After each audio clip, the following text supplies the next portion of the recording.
Praise the lord.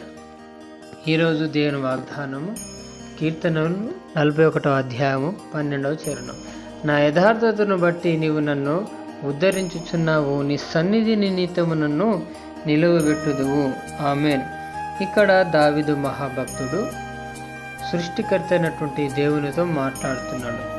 ఇదిగో ప్రభువా, నా యథార్థతను బట్టి నీవు నన్ను ఉద్ధరించుచున్నావు, నీ సన్నిధిలో నిత్యము నన్ను నిలవబెట్టుదు అనేటువంటి ఎంతో శ్రేష్టమైనటువంటి అంటే, ఇదిగో ప్రభా, నా యథార్థమైనటువంటి ప్రవర్తనను ఇది మొత్తుకొని నా యొక్క చివరి శ్వాస వరకు నేను కలిగి ఉంటాను. నీవు నన్ను నీలో నడిపించు, నిత్యము నీ సన్నిధిలో ఈ లోకాన్ని విడిచిపెట్టిన తర్వాత కూడా నిత్య పరలోక రాజ్యంలో నిత్యము నీతో ఉండేటువంటి భాగ్యమును, ధన్యతను, యోగ్యతను నాకు దయచే ప్రభా అని దావీదు మహాభక్తుడు ప్రార్థిస్తున్నాడు. అంత మాత్రమే కాదు, జీవ మార్గమును నీవు నాకు తెలియజేసేదవు, నీ సన్నిధిని సంపూర్ణ సంతోషము కలదు, నీ కుడి చేతిలో నిత్యము సుఖములు కలవు అనేటువంటి ప్రార్థనను దావీదు మహాభక్తుడు చేస్తున్నట్టుగా మనం చూడవచ్చు. అయితే ఇంత శ్రేష్టంగా అతను ఎంత నమ్మకంగా ప్రార్థిస్తున్నాడంటే, ఇదిగో నిజముగా యథార్థంగా దేవునిలో తను నడుచుకోగలుగుతున్నాడు, వాక్యానుసారమైన జీవితాన్ని జీవించగలుగుతున్నాడు, వాక్యంలోనే నడుస్తున్నాడు, అదే రీతిగా వాక్యంతోనే సహవాసం కలిగి జీవిస్తున్నట్టుగా మనం చూడవచ్చు. ఇదిగో దేవుడు నీతో నాతో మాట్లాడుతున్నటువంటి విషయాలు ఏంటంటే, ఇదిగో నీవు కూడా వాక్యానుసారంగా యథార్థమైనటువంటి జీవితాన్ని, ఇదిగో వాక్యముతో నీవు నిరంతరం నడవగలుగుతున్నావా, దేవునికి ఇష్టానుసారమైనటువంటి జీవితాన్ని జీవించగలుగుతున్నావా, దేవునికి వ్యతిరేకమైనటువంటి జీవితాన్ని నువ్వు జీవించగలుగుతున్నావా అనేటువంటిది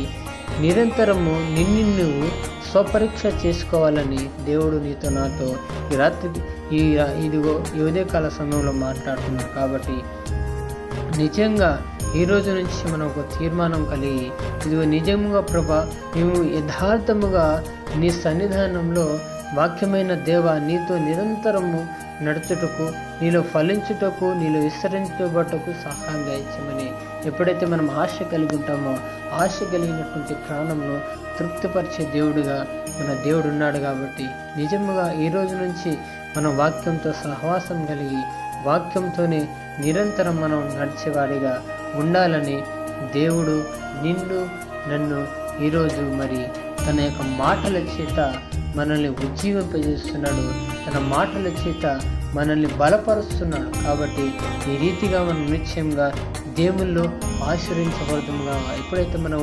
యథార్థమైనటువంటి జీవితాన్ని ఈ లోకంలో ఇదిగో ఈ జీవిత పర్యాంతరం వరకు మనం కొనసాగిస్తామో, నిత్య జీవాన్ని పొందుకుంటాం, నిత్య పరలోక రాజ్యాన్ని సంతరించుకుంటాం, నిత్యము తనతో యుగాలు ఉండేటువంటి ధన్యతను, యోగ్యతను ఇదిగో సృష్టికర్తన దేవుడు మనల్ని అనుగ్రహించాడు. కాబట్టి ఆ రీతిగా ఇదిగో మనకి ఎన్ని సమస్యలు, ఇరుకులు, అపవాది అనేకమైనటువంటి ప్రయత్నాలు చేసి దేవుని నుంచి మనల్ని దూరం చేయాలని, దేవుని యొక్క సన్నిధి నుంచి, దేవుని యొక్క సహవాసం నుంచి, దేవుని యొక్క వాక్యమైన దేవునితో మనం మమేకమై ఉండకుండా అనేక రీతిలుగా మనల్ని వాడు మరి దేవుని నుంచి దూరం చేయాలని ప్రయత్నం చేసినప్పుడు అపవాది యొక్క ప్రతి తంత్రాలను మనం ఇదిగో గ్రహించి మరి వాక్యం అనే ఖడ్గంతో ఎప్పుడైతే మనం వాడిని ఎదుర్కొంటామో నిశ్చయంగా మనం విజయాన్ని చూడగలుగుతాం. కాబట్టి ఆ రీతిగా దేవుడు మనల్ని సహాయం దయచేలా ఉన్న యథార్థమైనటువంటి జీవితాన్ని ఇది ముద్దుకొని మన యొక్క చివరి శ్వాస వరకు మనం కలిగి జీవించుదుముగాక. ఆమెన్. పరిశుద్ధుడా, జీవముగల తండ్రి, మహోన్నతుడా, మహాగణుడా, నీకు పరిశుద్ధమైన నామానికి వందనాలు, స్తుతులు, స్తోత్రాలు చెల్లిస్తున్నాం. ఆయన మీరు మాతో మాట్లాడిన ప్రతి మాటను బట్టి నీకు వందనాలు, స్తుతులు, స్తోత్రాలు తండ్రి. అవును ప్రభా, యథార్థమైనటువంటి ప్రవర్తన మేము కలిగి యథార్థవంతులంగా ప్రభా నీలో నిలిచి ఫలిస్తూ అయ్యా ఇది ముద్దుకొని మా చివరి శ్వాస వరకు నడుచుకుంటుకును. అంత మాత్రమే కాదు కంతండి, నీ యొక్క నిత్య జీవాన్ని ప్రభా పొందుకొని నీ యొక్క నిత్య పరలోక రాజ్యానికి ప్రభా వారసులుగా మేము మలచబడుటకు సహాయం దయచేయండి. ఆ రీతిగా వర్ధిల్లే కృపను అనుగ్రహింపజేస్తారని అయ్యా ఇదిగో తండ్రి, ఈ దినం మాతో మాట్లాడిన ప్రతి మాట మా జీవితంలో నెరవేర్చి ముగించినందుకే నీకు వందనాలు, స్తుతులు, స్తోత్రాలు చెల్లిస్తూ యేసు పరిశుద్ధ నామములో ఈ ప్రార్థన అడిగి వేడుకొని పొందుకొని నాము తండ్రి. Amen, amen, amen.